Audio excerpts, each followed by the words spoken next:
Princess Alira made the bet with the careless smile of someone who had never been denied.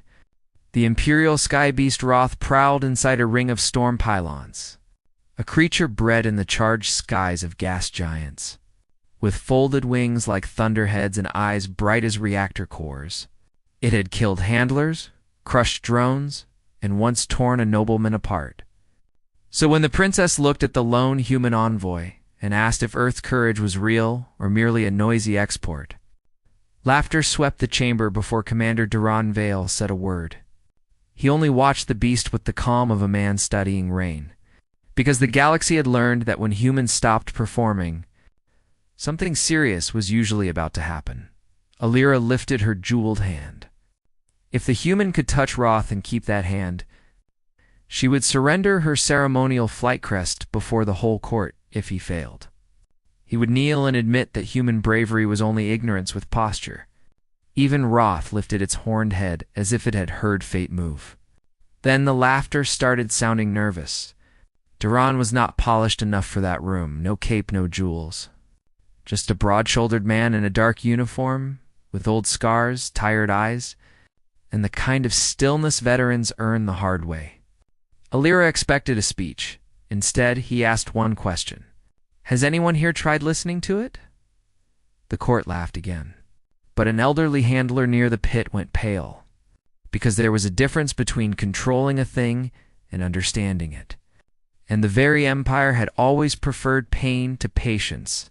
They rode Skybeasts with shock bridles, neural spikes, and force harnesses, calling that mastery. Darren called it the reason the creatures hated them. Then he descended alone into the pit, carrying nothing but a metal canteen. Roth spread its wings and slammed wind against the walls hard enough to stagger attendants.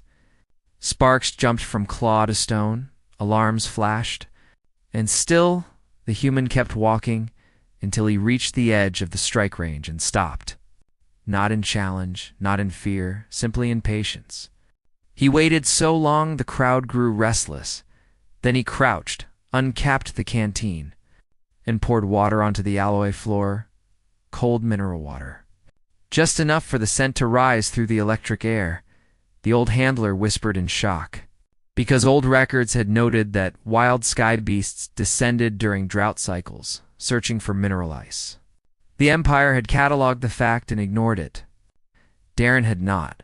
Roth lowered its head, rage bending into curiosity. And the human finally spoke, softly, easy now. "Nobody here listens, but I do. He should have died there instead." The beast stepped forward once, then again, each movement heavy enough to shake the pit. Duran did not flinch, did not reach too soon, did not play to the crowd above. He waited until the creature chose the distance, until its breath washed over him, hot and metallic, until its eyes narrowed not in fury but in thought. Then he raised one scarred hand slowly enough to show there was no trap in the motion. Alira gripped the railing hard enough to hurt, because every training manual in the Empire marked that distance as certain death. But Darren laid his palm against the plated ridge between Roth's eyes, as gently as if calming a frightened horse. And the impossible happened. The sky beast went still, utterly still, as if an entire storm had paused to listen. Then Roth bent its forelimbs, lowered its crowned head, and bowed before the human. No pain command had ever won that gesture. No prince, no bloodline, no general. Only a quiet Terran with water, patience, and the outrageous belief that understanding was stronger than force. Silence struck the court harder than any explosion. Then Darren swung onto the beast's neck without saddle or harness. Handlers shouted, locks released, and Roth launched upward in a blast of wind and ion fire. Tearing through the open flight gate into the violet storm beyond the station, Alira ran to the outer deck with the whole court behind her. And there across the clouds, she saw the human riding the sky beast through lightning. Small against a burning gas giant, yet somehow the most commanding thing in the sky. The stars were watching now when Roth returned. It came down like a king choosing peace, circling once through the storm bands before landing in perfect control. The beast lowered itself again, and let Duran step to the ground, as if this had always been the proper order of things. The pit suddenly looked ugly, a prison built by frightened people who had confused cruelty with strength. Alira walked forward without attendance. Darren's hair was wind-torn, but his expression remained infuriatingly calm. He bent, lifted the ceremonial flight crest that had slipped from her shoulder, and offered it back, Your Highness, he said. You do not need to lose something to learn something. The words struck harder than humiliation ever could, because she knew he had one long before he mounted the beast. He had one the moment he refused to play the Empire's game. Alira looked from the human to Roth, who watched him with a strange gentleness, and the truth became impossible to avoid. Humanity's advantage was not madness, and it was not luck. It was attention. Humans noticed what pride edited out. They listened where others imposed. They met the unknown with an open hand first and a weapon second. And that made them more dangerous than conquerors, because conquerors could be predicted.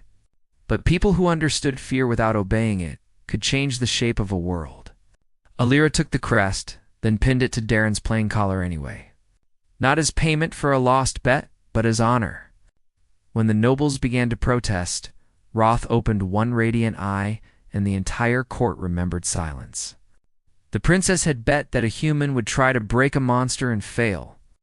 What she witnessed instead was the most human thing in the galaxy. A man walking into danger without hatred, offering respect where an empire had offered pain, and teaching a royal court that the fiercest beings in creation do not always bow to power. Sometimes they bow to the first soul, brave enough to see them clearly, and from that day on.